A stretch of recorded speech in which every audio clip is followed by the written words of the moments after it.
E aí, galera do Terceirão, boa tarde. Olha aí, estamos aqui, hein? Juntinhos, que beleza. Neste 6 de julho, olha, no meio do ano, hein? É rápido. O Enem tá chegando, viu? Que ótimo. Então, hoje nós vamos fazer intelecção de textos. Um bom momento para a gente exercitar, não é? A nossa capacidade de leitura, as nossas habilidades, a nossa competência leitora, hein? Duas expressões fundamentais para o Enem, para a gente compreender os gêneros textuais. Tá legal? Terceirão, pois vamos que vamos. Ó, intelecção de textos, autores do modernismo. E vamos a ele, hein? Olha aí.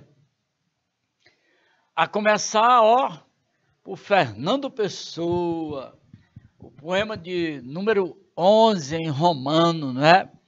Aquela senhora tem um piano, que é agradável, mas não é o correr dos rios, nem o murmúrio que as árvores fazem.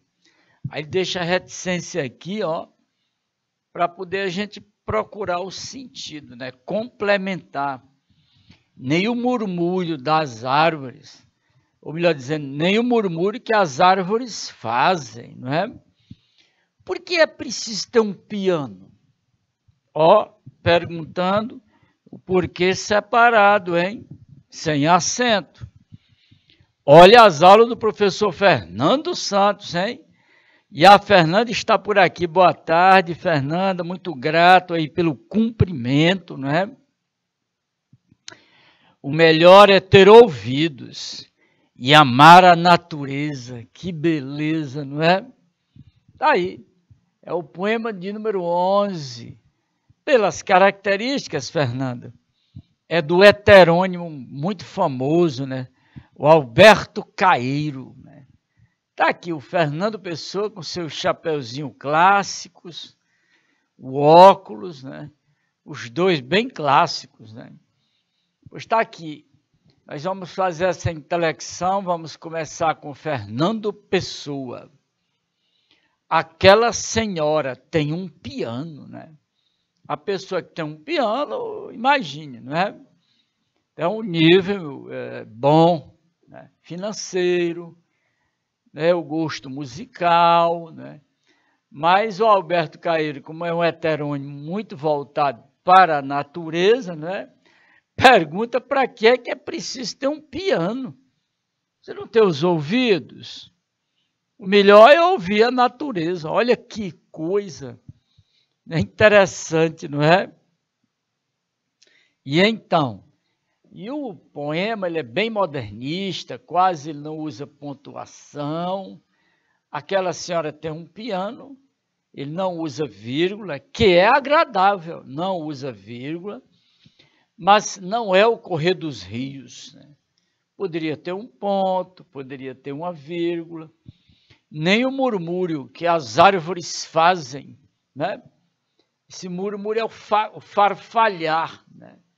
Dos galhos, as folhas, né? O som da natureza. Aí ele pergunta, por que é preciso ter um piano? Melhor é ter ouvidos, né? E amar a natureza. Mas esse Fernando Pessoa é demais. Você tem uma estrofe com 2 versos, né? Como é que se chama uma estrofe que tem 2 versos? Olha as aulas da primeira série, né? É um dístico. Depois tem uma estrofe com 1 verso. Como é o nome da estrofe que tem 1 verso? Interessante, né? É um monóstico. Depois tem uma outra estrofe com 3 versos. Aí você pode chamar terceto, né?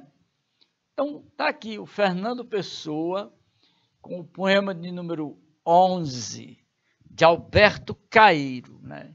Vamos já saber que é do Alberto Caeiro, né? Vejamos aí, ó. Atenção, olha aí. Qual a opinião do poeta, no caso de Fernando Pessoa, o heterônimo, ó, Alberto Caeiro? em relação ao piano. Beleza, não é? Claro que apesar do som agradável do piano, o eu lírico, né, ele prefere o som da natureza, né? A letra A é perfeita aí. Beleza, muito bom. Então a letra A aqui, ó. Claro que o som do piano é agradável, mas o eu lírico prefere a natureza. Veja como o poeta é curioso, né, nesse processo aí, porque ele chama a atenção, Fernanda, para o som da natureza, educar o ouvido. Por quê? Porque o som da natureza é original. Do piano é imitação, né? É a arte, é o imitácio aristotélico, né? E como a música é uma arte, uma das grandes artes, né? É imitação, lógico. Então tá aí o Alberto Caeiro, né? Um heterônimo muito famoso de Fernando Pessoa, né? Lembre-se, quando a gente estuda o Fernando Pessoa, você estuda no mínimo 4 gigantes da poesia, né? Ele, Fernando Pessoa, e mais 3 heterônimos muito famosos, né? Um deles é o Alberto Caeiro, outro é o Ricardo Reis, o outro é Álvaro de Campos. Olha que coisa interessante, não é? E então, na aula de hoje, né, nós temos aí, é a última do semestre, né, intelecção de textos, nesta quarta-feira, né? Que beleza! Olha, terceirão, quando a gente voltar em agosto, as nossas quartas-feiras de agosto até o Enem é bem rapidinho, hein? E então, mais uma questão aqui, olha aí. Tomando ainda como leitura o poema do heterônimo, do heterônimo Alberto Caeiro, que é o poeta da natureza. Olha aí a prova maior, não é? Um camponês, um pastor, o pastoreio no campo, e ele é anti-intelectualista, né? O anti-intelectualista tem hífen. Por quê? Olha as aulas de estudos linguísticos, né? De estudos do idioma, as normas gramaticais, é porque você tem aí o prefixo e são 2 letras iguais, né? Então, pega o hífen, é obrigatório, né? E esse heterônimo, ele viveu no campo, uma vida muito simples, né? Muito natural, ele era muito primitivo, estudou muito pouco, rude, mas muito espontâneo, né? E morreu muito jovem, de tuberculose. Olha que coisa curiosa, né? Esse heterônimo do Fernando Pessoa, bucólico, né? Também panteísta, né? Objetivo, muito concreto, ele muito racional, né? E a poesia dele é marcada de realismo sensorial. Bom, a pergunta é: o que é que simboliza o piano no poema? Olha aí. Vai lá, hein? Dá uma olhadinha aí rapidinho aí, terceirão.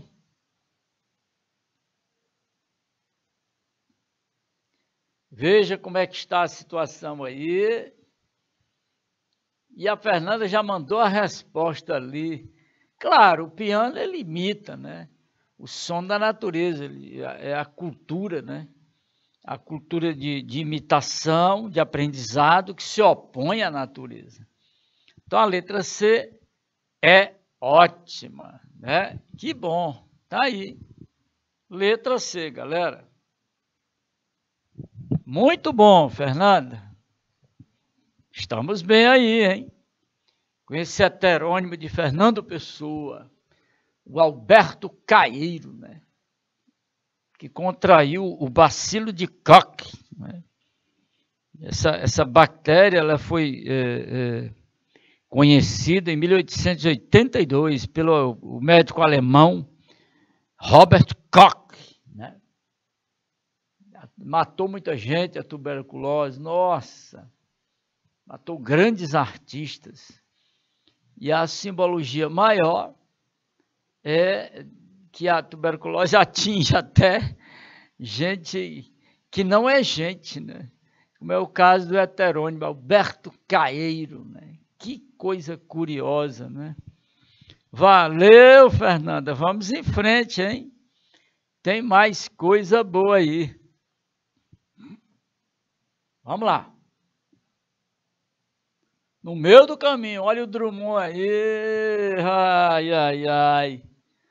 Esse poema ele é muito famoso, né? Porque causou a primeira grande polêmica do modernismo brasileiro, hein? Eu insisto muito nesse poema, e vai não vai ele está nos concursos, né? Exatamente porque o Carlos Drummond de Andrade, em 1928, publicou esse poema, né? Numa revista, na revista de Antropofagia do Oswald de Andrade, e isso incomodou, né? Virou brincadeira, né? Deboche. E era o que ele queria, o Carlos Drummond de Andrade, né? Essa coisa no meio do caminho, tinha uma pedra, uma frase assim muito curiosa. Tornou-se muito popular e muito significativa, né? Caminho é vida, né? E claro que no decorrer da vida da gente tem muita pedra, né? Que é para a gente superar. Ele insiste nisso, né? Isso. Era, Fernanda, a tuberculose na época era a doença dos poetas, exatamente, né? Ficou muito famoso essa expressão, ficou muito famosa, né? Esse slogan, digamos assim, né? Tuberculose é a doença dos poetas, né? E no Piauí nós tivemos também muita gente, bons poetas, que morreram por conta da tuberculose, né? É o caso do Nogueira Neto, do Nogueira Tapeti, melhor dizendo, né? Benedito Tapeti de Oeiras, né? Ainda viveu 27 anos, morreu em 1918, tuberculose, né? Foi um dos fundadores da Academia Piauiense, né? De Letras, olha. E então, nós temos aí, no meio do caminho, né? É um poema muito famoso, de Carlos Drummond de Andrade, né? Tá aí. E vamos ao poema? Presta atenção, porque ele joga duro. Com o verbo ter, né, que ninguém suportava usar o ter pelo haver, né? E a questão da pontuação também, né? Tem uma série de coisas, né? De detalhezinhos curiosos, né? Essa repetição na diagonal, essa repetição em forma de X, né? Que é outra curiosidade. Ele insiste nisso. No meio do caminho tinha uma pedra no meio do caminho, tinha uma pedra no meio do caminho, tinha uma pedra, né? É um negócio muito interessante, né? E o Carlos Drummond de Andrade estarreceu, né? Na época, os puristas, né? Debochou de regras gramaticais, né? Nunca me esquecerei desse acontecimento na vida de minhas retinas tão fatigadas, né? Nunca me esquecerei que no meio do caminho tinha uma pedra. Tinha uma pedra no meio do caminho tinha uma pedra. Tá aí. O X, ele fica bem caracterizado no final da segunda estrofe. Tinha uma pedra no meio do caminho tinha uma pedra. Então você tem uma figura de linguagem chamada quiasmo, perfeita, não é? Muito bom. Pois está aí, hein? Isso. É um tipo de enumeração assim aparentemente caótica. Perfeitamente. Isso, né? Fernanda pegou bem aí esse lado, né, da irreverência do Drummond nessa enumeração caótica. Muito boa expressão. Que ótimo, né? E ele vai economizando, né? Repetir para economizar e sugerir mais. A intenção é essa aí, né? Então, Drummond. Vamos ver o que é que a gente quer com o Drummond? Bom, questão típica de Enem, né? Você tem o poema, né? Tá aqui o poema, faz-se a leitura, busca a intelecção, aprofunda o entendimento, e aí pode vir a pergunta que vier. Em 1928, olha aí, né? Drummond, então desconhecido, né? Ele é de Minas e tal, né? Lançou o poema na revista de Antropofagia, né? Essa revista deu muito o que falar, né? Aí, que representava a vanguarda. Opa, né? Bem modernista mesmo. O texto está carregado de intenções, né? Significados explícitos e implícitos. Ideologia que depende do contexto em que foi produzido. O contexto era aquele contexto de polêmica, de irreverência, né? De bagunçar mesmo, né? O texto causou a mais rumorosa, isso é bom a gente chamar atenção, né? Causou a mais rumorosa polêmica do nosso modernismo, porque você vê que o porquê ele é junto, né? Porque ele vai buscar a causa, né? O motivo, né? Porque aí a resposta é exatamente a continuação, né? Da afirmação, né? Claro que o Drummond estava provocando, né? Polemizando, provocando, porque a tradição brasileira, né? Aquele comportamento muito, né? Passivo, muito cômodo, tradicional. Então ele jogou duro com o poema dele, né? Bagunçou mesmo. Então a letra A pega legal, né? Foi provocativo, não tenha dúvida, né? Com a desgastada tradição literária.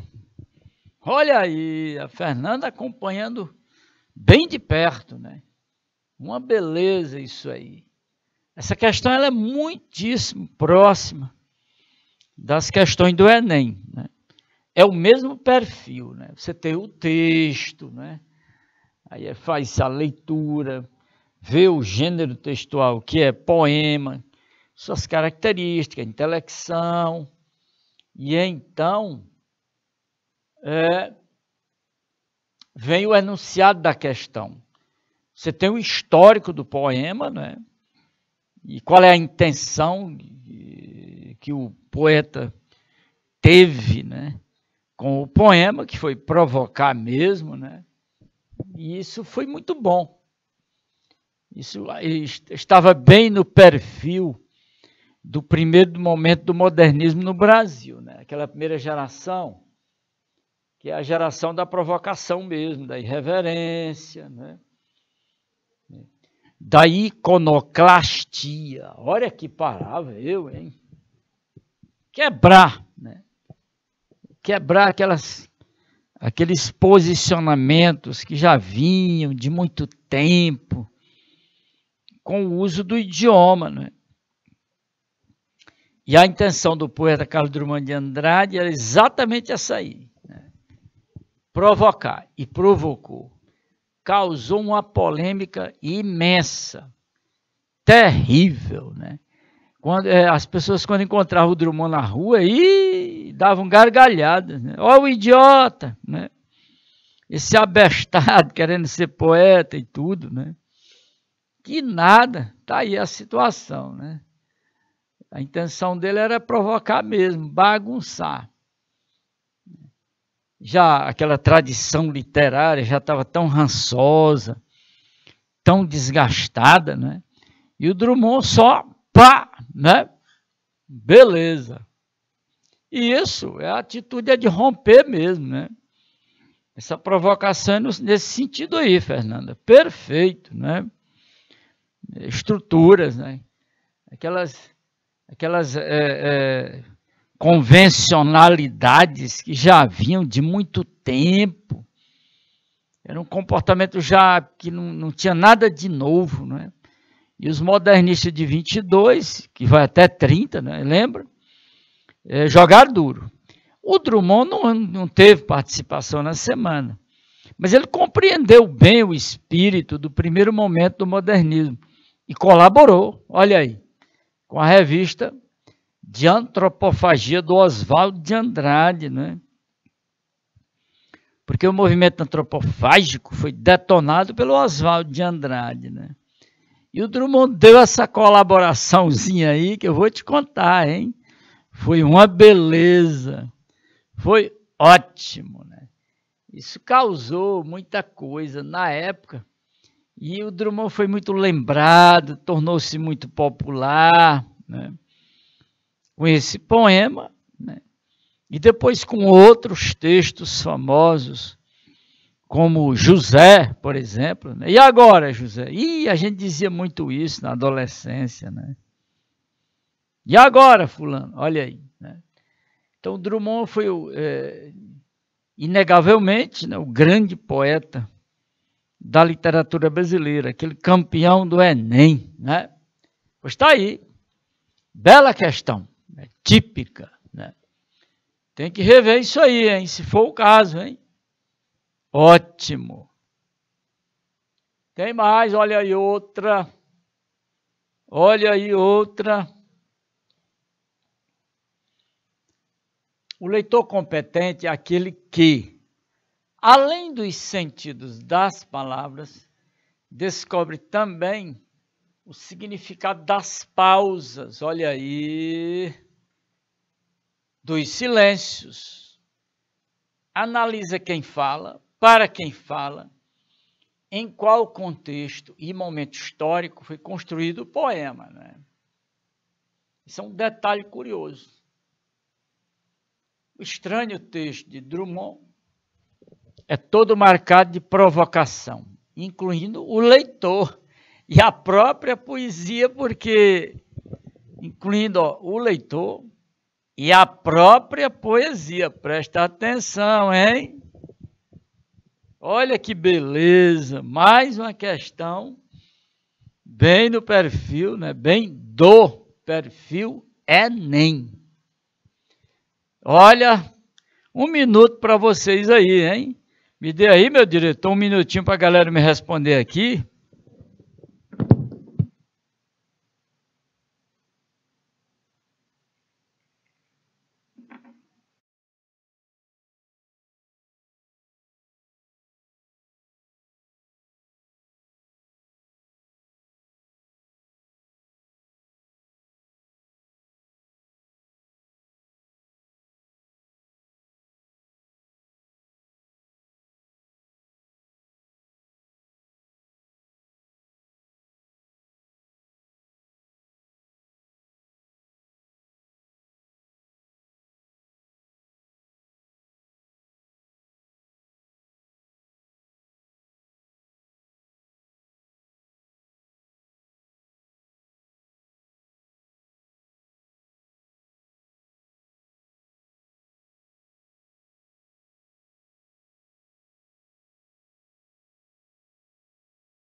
E aí, galera, de volta, hein? Que bom!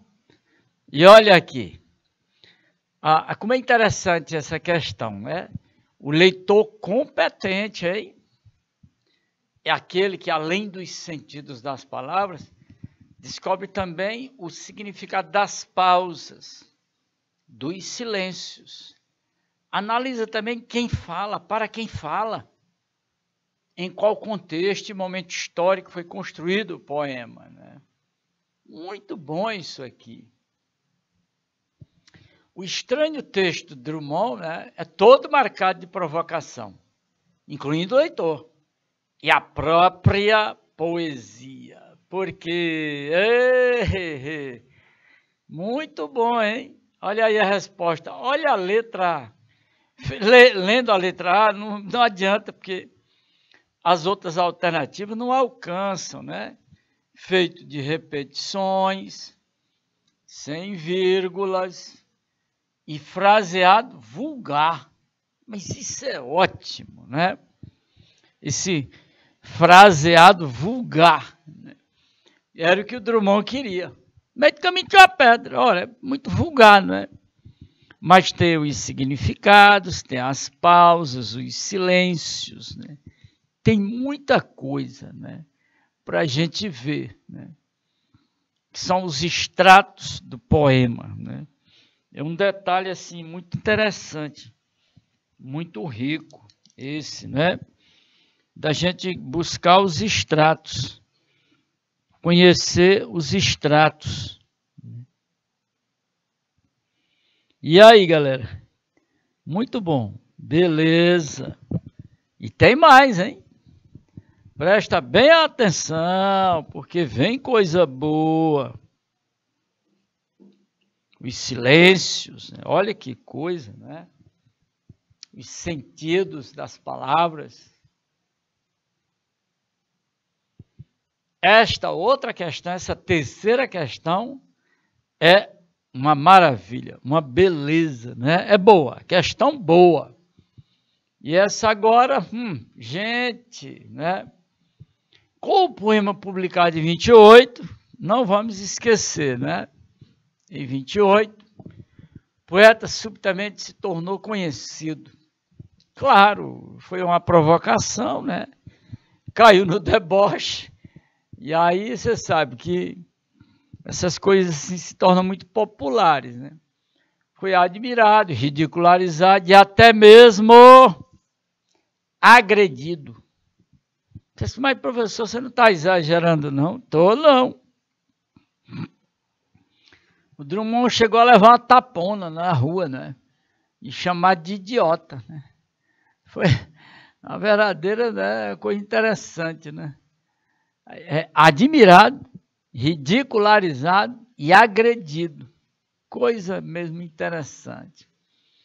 Apesar de chamá-lo de texto insignificante, no caso o Drummond chamou, foi outra brincadeira também, não é? Mais interessante ainda, né? Inseriu o poema na parte da antologia poética, que é uma antologia que ele fez dedicada à interpretação do mundo. Aí a gente pergunta, mas que interpretação do mundo esse texto sugere, não é? Interessante, está aí. Né? O poema em que o Drummond colocou na antologia poética dele, né? Dedicada à interpretação do mundo, né? Olha o terceirão todinho. A Fernanda já mandou a resposta aqui, que beleza, né? Com certeza, Fernanda. É uma outra questão no nível Enem. Aliás, as questões dessa intelecção, dessa aula, todas elas a gente exercitando Enem. Né? O perfil é esse, do Enem. É uma pergunta, a gente dá a questão, analisa, né, o enunciado e a enunciação da questão, né, e o aluno vai longe. Né? É uma coisa muito interessante. Dá uma olhadinha na questão. Me dê mais um minutinho aí, meu diretor.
Tá certinho?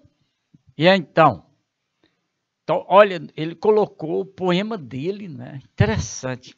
Eu tenho uma obra completa dele, está na Antologia Poética. E ele dedica, né, essa Antologia Poética à interpretação do mundo. E esse texto sugere o quê? Nesse meio de interpretação do mundo. Ah, pois é agora, hein? Ora, imagina a letra A, não tem sentido, não é? A letra B, tarefa leve e fácil, tá brincando. Não é neste mundo, não é? Na letra C diz, síntese da vida, tá aqui coisa. Mas olha a letra D, como é legal, bom demais. Foi o que a Fernanda mandou ali, a letra D, não é? Os obstáculos. Né? Esse texto sugere, né, que os obstáculos estarão sempre presentes na existência humana. Né? Esse é o recado, né, que o Drummond passa para todos nós. Parece assim uma brincadeira o poema, não é? Mas é um poema universal. Né? Além de polemizar, né, ridicularizar, né, ele é universal. Porque os obstáculos, eles estão em nossas vidas. Né? Não existe a existência humana na Terra sem obstáculos. Né? E olha aí o que deu. Né? Exatamente isso aí. Que coisa legal, não é? Olha que beleza, que bela questão. Né? Muito bom. Carlos Drummond de Andrade. Então, nós vimos o Fernando Pessoa com Alberto Caeiro. E agora o Drummond, no meio do caminho, tinha uma pedra. Bom poema, viu? Significativo, né? Por conta do contexto. Né? E então, é um texto muito dentro daquele clima, né? Do primeiro momento do modernismo, que é aquele clima assim de anarquia, de reverência, de polêmica, né? De provocação. É esse o clima. E o Drummond, né, também deu a contribuição dele nesse sentido aí. E foi ótima essa contribuição, porque ela foi uma contribuição muito popular. Né? O Drummond tornou-se assim, muitíssimo popular. Foi admirado, aplaudido, ridicularizado, agredido. Isso foi tudo. Né? Foi ótimo. E então, tem mais, hein? Olha o Drummond de novo. Olha aí. Né? Carlos Drummond de Andrade. Né? O autor mais cobrado no Enem. Olha, essa intelecção é exatamente para isso. Né? Para a gente chamar a atenção do terceirão aí para o Enem. Também, né? E eu trouxe um poema chamado Poesia. Olha que coisa, né? Então a gente já começa a desconfiar que ele está trazendo a poesia como tema da poesia, né? Então, fique alerta, fique de olho, hein? Gastei 1 hora pensando um verso que a pena não quer escrever. A pena, né? Olha que metonímia linda essa aí, nossa. No entanto, ele está cá dentro. Olha a linguagem aí do cotidiano, né? Inquieto, vivo, né? Que coisa. Ele está cá dentro e não quer sair. Mas a poesia deste momento inunda minha vida inteira, né? Que coisa mais bela, não é? Inunda minha vida inteira. Grande poeta, do tamanho de, imagine, né? De um Fernando Pessoa, de um Camões, os gênios, né?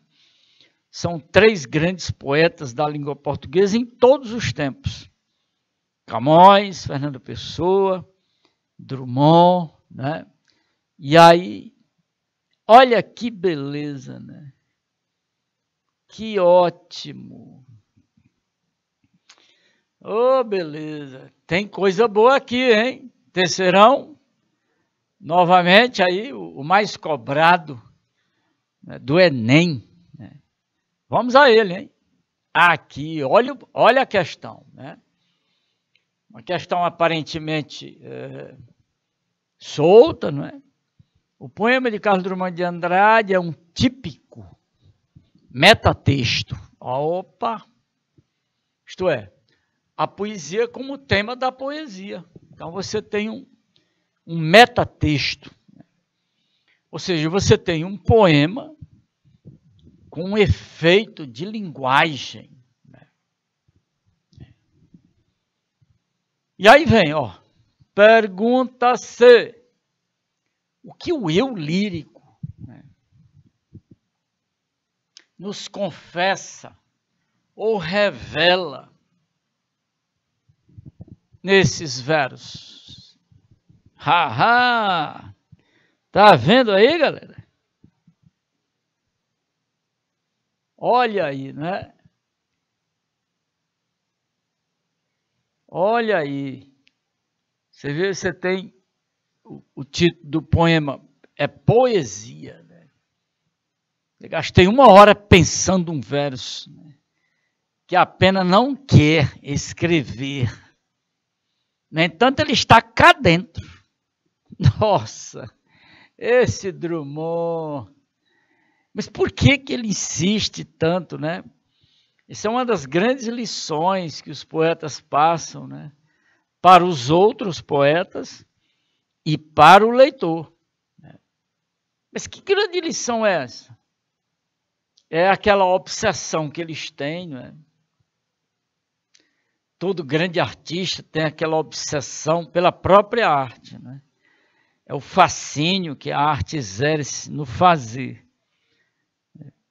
Em que o poeta, no fazer a arte, é um obcecado pela exatidão da palavra, para aquilo que ele quer. Muito bom, né?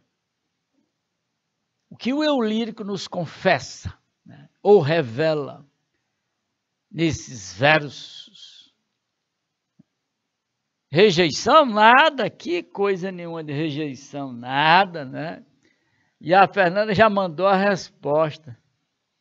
E na letra B dizer que não há interesse, você está brincando, né? História feia, né?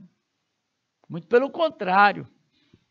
Todo grande poeta ele tem essa obsessão, né, para encontrar a expressão exata.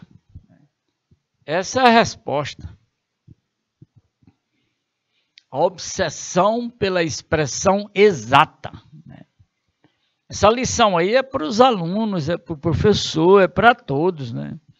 Todos nós precisamos daquela expressão exata para aquilo que você precisa fazer, né? Muito bem, olha a aluna Fernanda, que ótimo, né? Carlos Drummond de Andrade, então nós estivemos no primeiro momento com Fernando Pessoa, né? Com aquele heterônimo dele, bem natureza, bem panteísta, né? E agora com Carlos Drummond de Andrade, né? Já é o segundo poema. O primeiro é No Meio do Caminho, né? Aquela obsessão também pela pedra, né? Aquela repetição até a exaustão, né? E agora, ele nessa obsessão em encontrar a expressão exata para aquilo que ele deseja, para o que ele quer. Muito bom. A alternativa aí, meu amigo, é a letra C. Muito bom. Valeu, Fernanda. E vem mais, galera. Olha aí. Quem chegou aqui? Tá bom. É a Cecília Meirelles, né? Muito legal. Aprendi com as primaveras, com os anos, né? A deixar-me cortar e a voltar sempre inteira, né? Bom demais. Aí é Cecília Meirelles. Cecília Meirelles, um dos grandes temas da poesia dela é a questão do tempo, a consciência de que o tempo passa, e o tempo ele vai corroendo, né? Essa obsessão de que o ser humano ele é frágil, né? E que quem tem consciência disso, aí vem os reveses da vida, né? Eu trouxe o epigrama número 8, muito famoso esse epigrama. O epigrama vem desde a antiga Grécia, né? É uma espécie do gênero lírico, muito famosa, né? Encostei-me a ti, sabendo bem que era somente onda, né? Olha aí, que coisa, não é? Essa é uma advertência para todo mundo, hein? Sabendo bem que eras nuvem, né? Olha a metáfora que se tem de nuvem, né? É passageira, né? Depôs a minha vida em ti. Como sabia bem tudo isso, e dei-me a teu destino frágil, fiquei sem poder chorar quando caí. Cecília, você tem 4 estrofes, é mole? Que interessante, né? Cada uma delas de um verso, é um monóstico, né? Mas se juntar mesmo direitinho, você tem só uma quadra, né? Onda em ti, frágil, caí.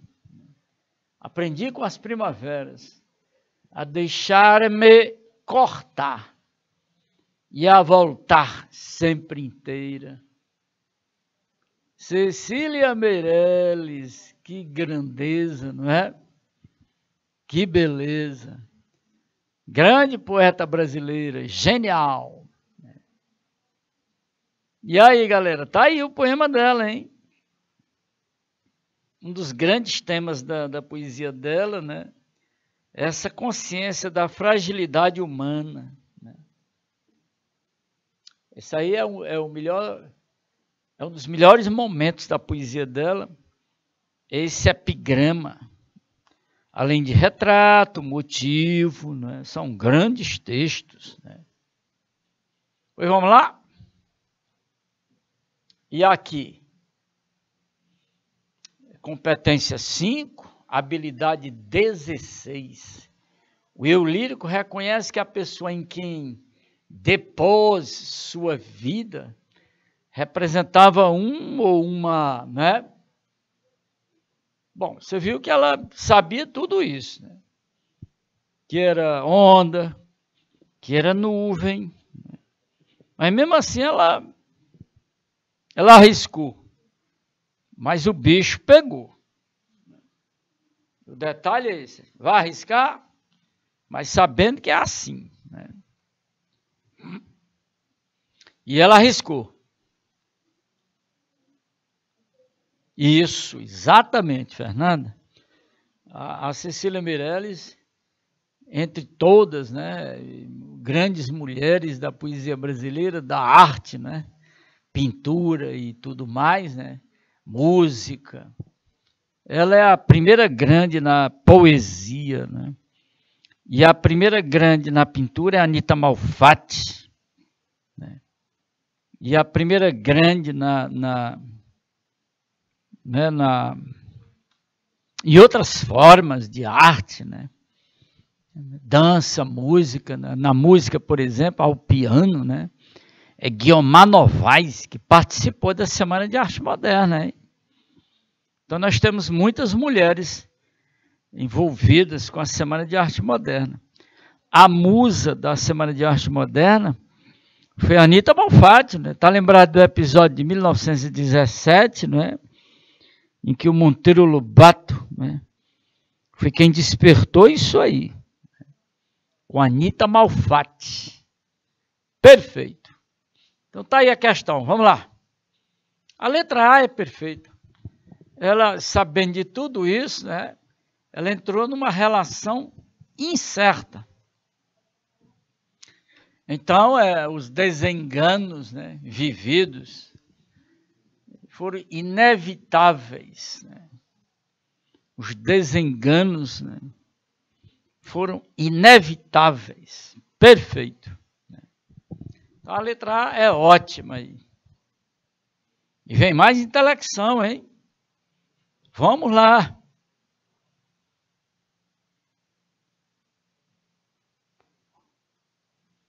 Cecília Meirelles.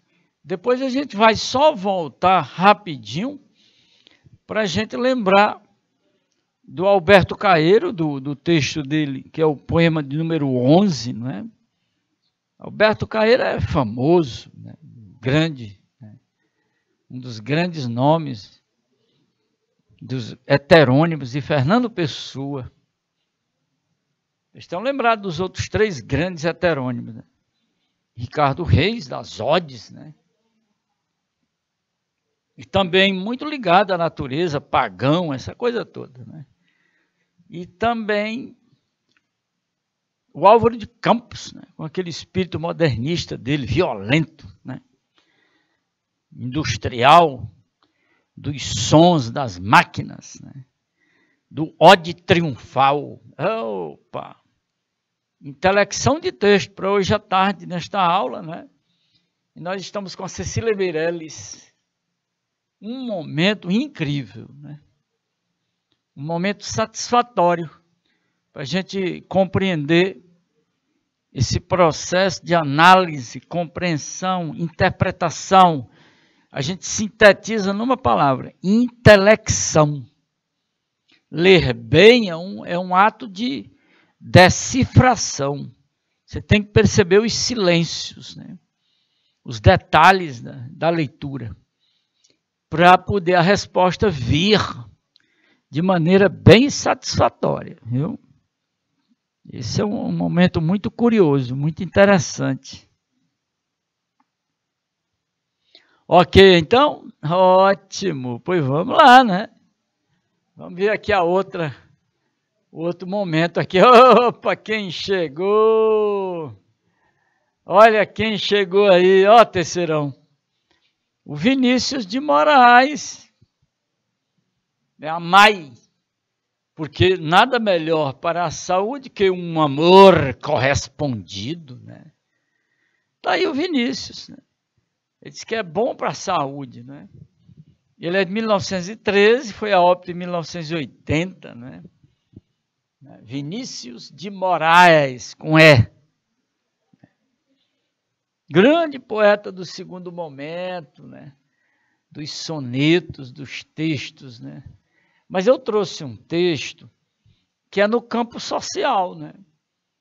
É no campo da poesia social, né? Aquele momento assim bem, né? Poesia social. É o mínimo na poesia dele, né? Porque mais são os sonetos amorosos, sensuais, eróticos, né? Ele ficou muito famoso nesse campo aí. E agora eu estou trazendo um fragmento de um poema muito famoso, né, do Vinícius, que é o Operário em Construção. O título já está nessa relação, né, nesse campo do social, né, em que ele é um poema longo, muito bonito, nossa. É claro que eu tenho o poema todo, né, eu tenho a obra completa dele, né. Aí quando a gente quer ler aquele lado social dele, é esse poema aí. O Operário em Construção. Veja como tem uma certa correspondência aí. A gente fala na palavra operário, você pensa em construção, né? E a palavra construção, ela tem uma conotação muito curiosa sobre a palavra operário. E operário sobre a palavra construção. Olha que correspondência curiosa, não é? Terceirão, tome cuidado. Então veja aí como é curioso isso, né? Você tem o operário está para construção, assim como construção está para operário. Aí. Então essa dialética muito curiosa aí, né? E isso, a Fernanda pegou o sentido, né? Ele é muito solidário com a classe operária, né?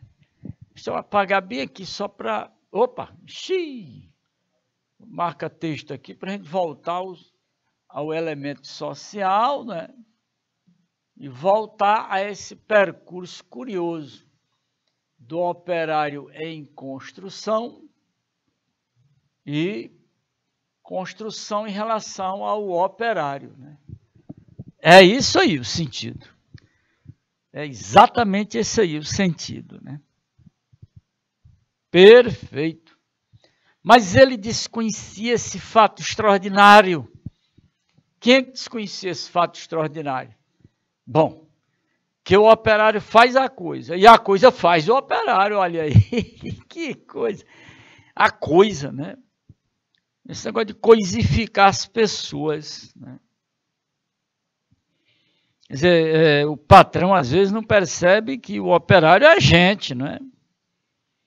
Mas muitos entendem que o operário é só uma coisa, né?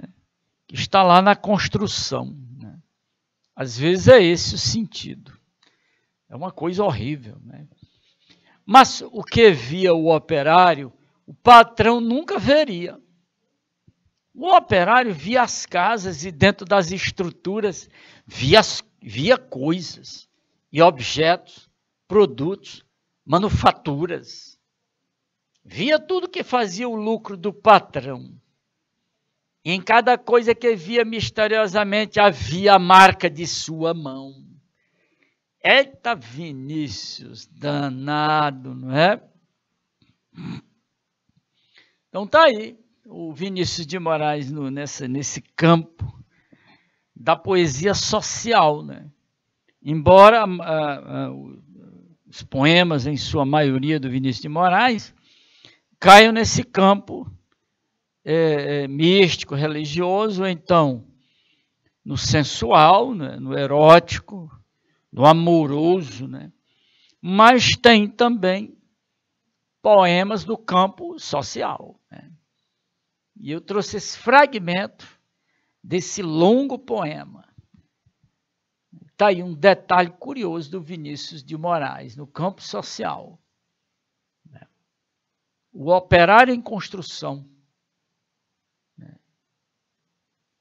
A expressão, esse ele aí é o patrão, né? Mas ele desconhecia esse fato extraordinário, né? Que fato extraordinário é esse? Tem 2 pontos ali, né? Que o operário faz a coisa, e a coisa faz o operário, né? Aí tem um corte, porque o poema é longo, né? Mas o que via o operário, o patrão nunca veria. Interessante isso aí, né? O operário via as casas e dentro das estruturas via coisas, né? E objetos, produtos, manufaturas. Via tudo que fazia o lucro do patrão.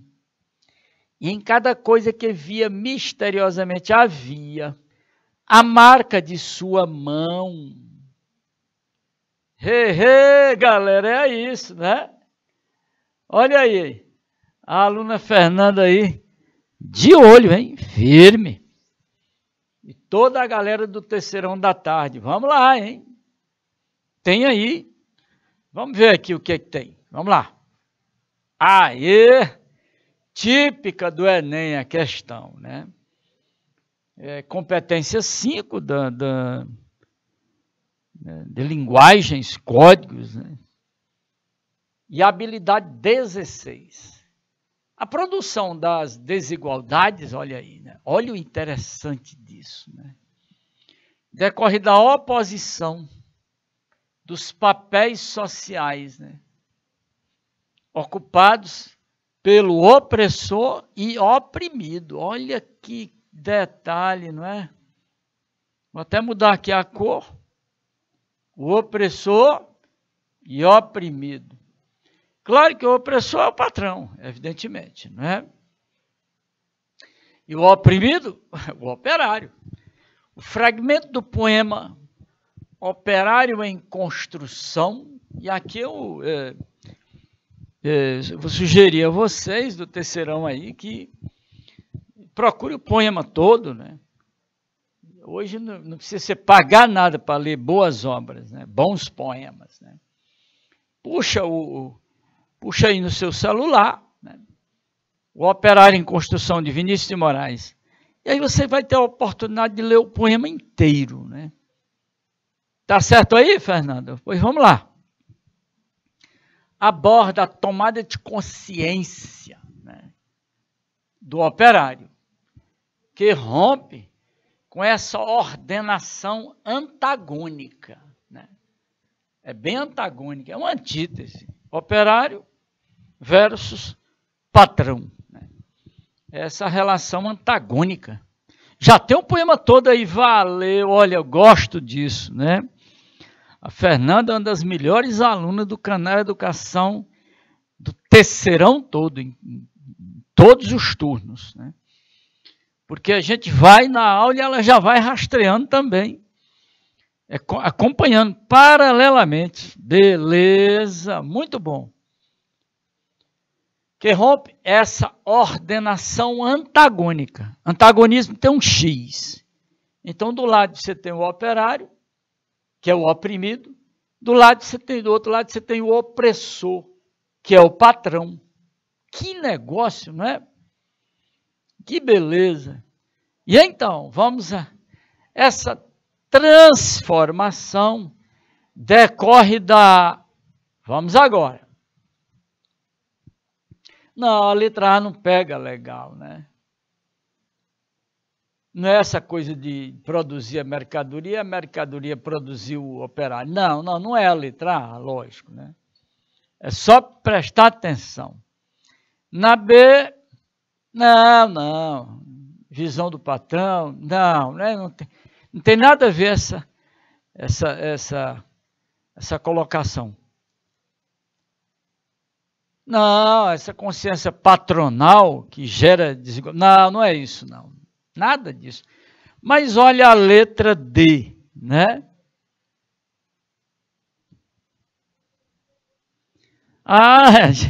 Estava acompanhando a leitura por ele. Nossa, que beleza. Ótimo. Que bela lição. A Fernanda passou aqui, né? É um estímulo. Olha a letra D. A coisificação do homem, né? E a humanização das coisas. É essa a resposta. Excelente. Olha, foi um prazer muito grande, né? Nessa intelecção com a terceira série. Até o próximo encontro. Valeu, gente. Tchau, tchau.